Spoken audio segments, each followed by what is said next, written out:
Voilà, eh bien bonjour, bonsoir, pour ne pas dire bonne nuit à tous. Ce soir, nous allons parler de Osiris, Jésus et la résurrection. Mhm. Voilà, ce thème me paraît parfaitement approprié vu qu'on se rapproche à grands pas de la fête de Pâques.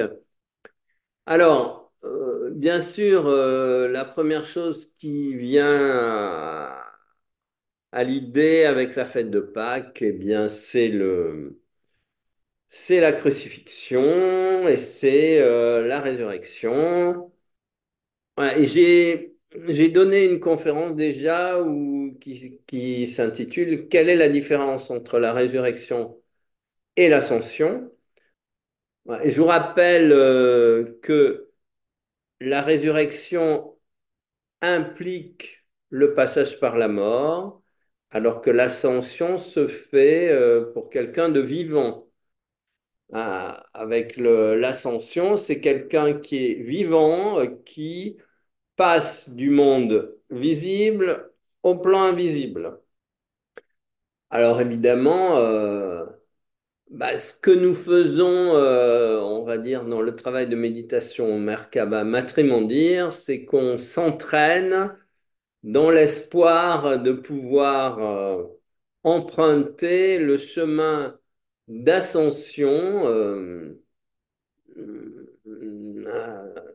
qui nous a été montré par un certain nombre de prophètes auparavant. Voilà, comme on dit, c'est pas gagné d'avance cette histoire, hein. Voilà, il faut vraiment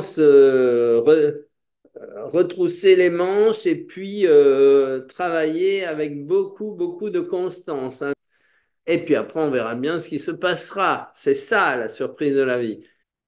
Mais donc en tout cas, l'ascension, c'est 40 jours après Pâques, mais Pâques, c'est la fête de la résurrection. Et cette résurrection, ce concept de résurrection est bien antérieur, on va dire, au ministère de Jésus. Voilà, et c'est un concept qui nous fait remonter on va dire, au ministère d'Osiris. Alors Osiris, alors déjà c'est un mystère. Ce dieu égyptien, à quel moment a-t-il vécu? Alors là aussi, hein, j'ai fait une vidéo sur euh, l'histoire d'Osiris. Mais en tout cas, dont je ne vais pas rentrer complètement dans le détail, mais disons que déjà, certains auteurs associent Osiris au dieu euh, mésopotamien ou de Enki. Voilà. Alors, et on va dire que ce dieu serait antédiluvien, c'est-à-dire que sa présence se situe euh, autour de l'événement du déluge, hein. Et le lieu, en tout cas, où vivait Osiris était dans la ville d'Abydos, en Égypte, qui est son lieu de naissance et qui est son lieu de vie. À Abydos, bien sûr, il y a le magnifique temple, mais derrière ce temple, il y a un autre temple, l'Osirion, qui est bien, bien plus ancien que le temple qui se présente aux yeux en premier du visiteur. Alors, je rappelle que j'organise fréquemment, enfin au moins une fois par an, un voyage en Égypte et que le voyage nous conduit le long du Nil et nous amène à suivre un peu toutes les initiations égyptiennes depuis Abu Simbel jusqu'au Caire. Voilà, et ce voyage nous amène de Abu Simbel, en passant par Luxor, puis on suit vraiment le Nil du sud vers le nord, qui était la colonne vertébrale en lien avec nos chakras. On arrive à Abydos, Dendera, Tel El Amarna où a vécu Akhenaton, et puis on arrive ensuite aux pyramides, aux nombreuses pyramides, il y en a beaucoup plus que les trois connues. Voilà. Et donc, eh bien, à Abydos, on travaille avec la mémoire de Osiris. Il y a 7 chambres absolument magnifiques, chacune dédiée à un dieu, Osiris étant la présence centrale. Alors, Osiris euh, est roi et un de ses frères, son frère Seth, représente, on va dire, l'ombre, alors qu'Osiris, lui, symbolise la lumière. Et Seth tend un piège à son frère.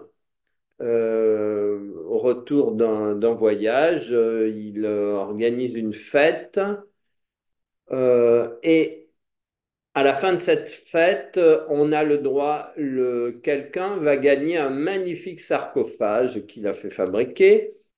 Donc, Seth invite tous les participants à la fête à entrer dans le sarcophage et celui qui rentrera parfaitement dans le sarcophage le recevra en cadeau. Et bien sûr, il a fait faire ce sarcophage à la taille parfaite de son frère Osiris. Donc, quand Osiris rentre dans le sarcophage, eh bien, il est parfait. Seth se précipite, referme le couvercle, puisque c'est Osiris qui l'a gagné. Et voilà Osiris emprisonné dans le sarcophage. Et ça, si vous voulez, c'est représenté par la magnifique carte du pendu des tarots, par exemple, où vous voyez donc Osiris euh, allongé dans son sarcophage. Très intéressant aussi, ses jambes forment une svastika. Ça symbolise, si vous voulez, le grand mouvement de la vie. C'est un peu comme le symbole que derrière la mort, en réalité, la mort n'existe pas seule, existe la vie, et le mouvement imprimé par les jambes indique que celui qui sait mouvoir ses cellules à la vitesse de la lumière triomphera de la mort. Et vous voyez d'ailleurs que les arbres sont bourgeonnants et que leur pointe produit de la végétation. Donc, si vous voulez, cette carte représente l'extrême relativité existant entre la vie et la mort. Si vous voulez, elle pose la question où se trouve la frontière entre la vie et la mort, hein. Donc, c'est une. Et en même temps, voyez que la position du pendu ou d'Osiris indique un lâcher-prise total et son pied est suspendu sans être attaché. Voilà, donc c'est,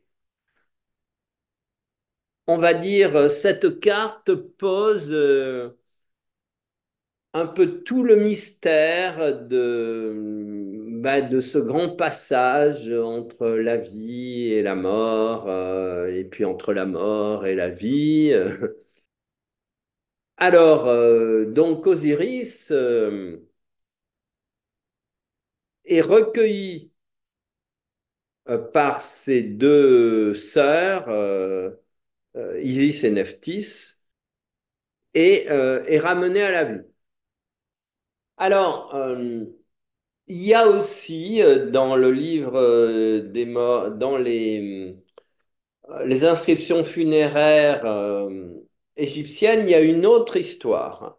Si vous voulez, dans cette histoire, euh, Osiris se trouve à Abydos.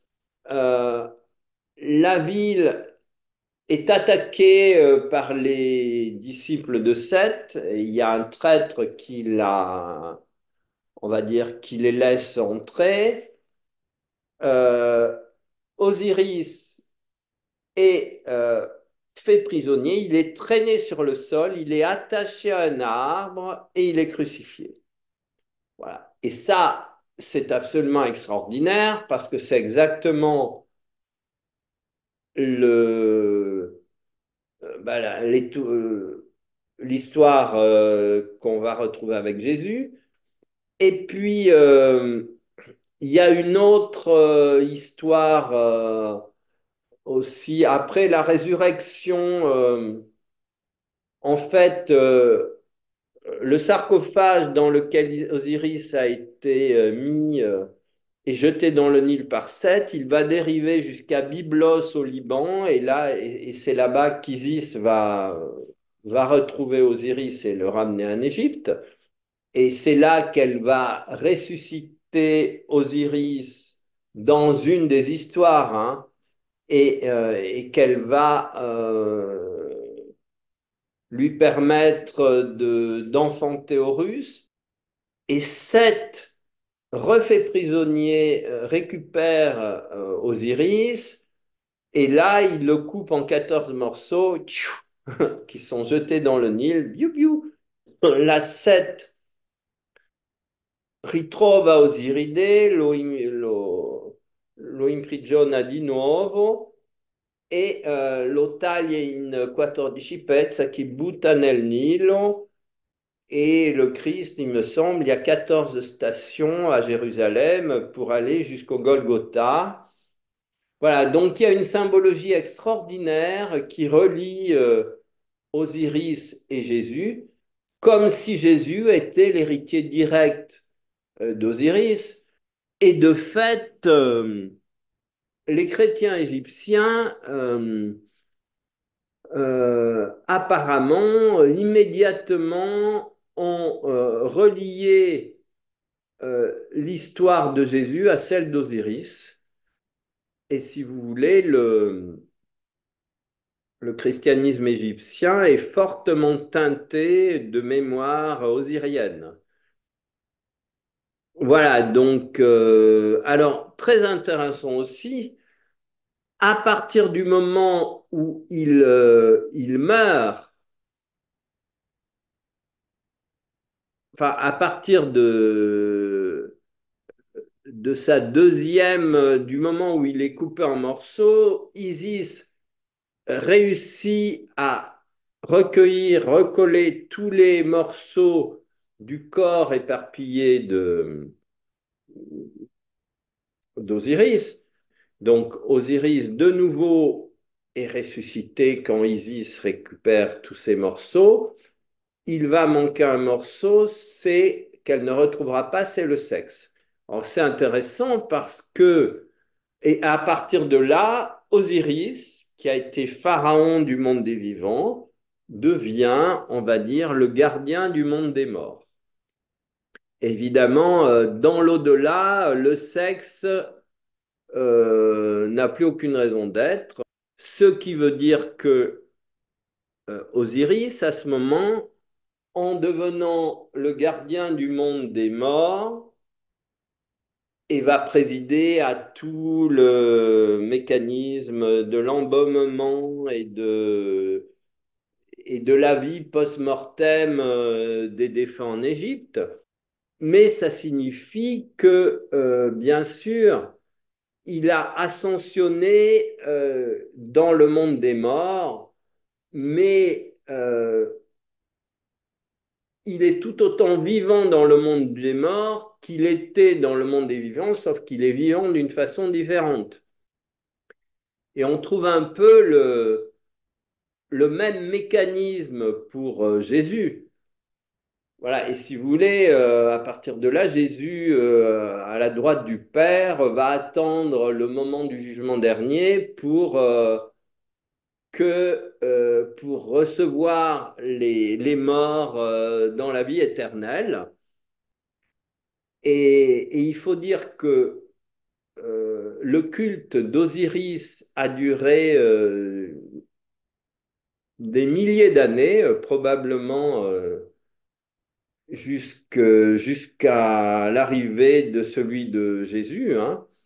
Et Abydos a été le grand centre de pèlerinage où les gens venaient rendre hommage à Osiris et puis honorer cet être extraordinaire qui avait réalisé ce parcours de vie extraordinaire. Donc pour moi, on peut, on peut supposer que Osiris a passé la croix de vie à Jésus pour que Jésus continue le travail d'Osiris et prépare les êtres humains à ce grand passage de la vie éternelle dans l'au-delà. Et là, bien sûr, à partir de là, on peut embrayer sur qu'est-ce que la vie éternelle. Voilà, mais ça, bah c'est, je vais pas commencer là-dedans, sinon je vais plus m'arrêter. Ouais, on va le garder pour une autre fois. Mais, euh, mais voilà, donc, voyez cette extraordinaire, merveilleuse continuité qu'il y a. C'est comme si, d'une certaine façon, Jésus était pour moi hein, l'héritier, le continuateur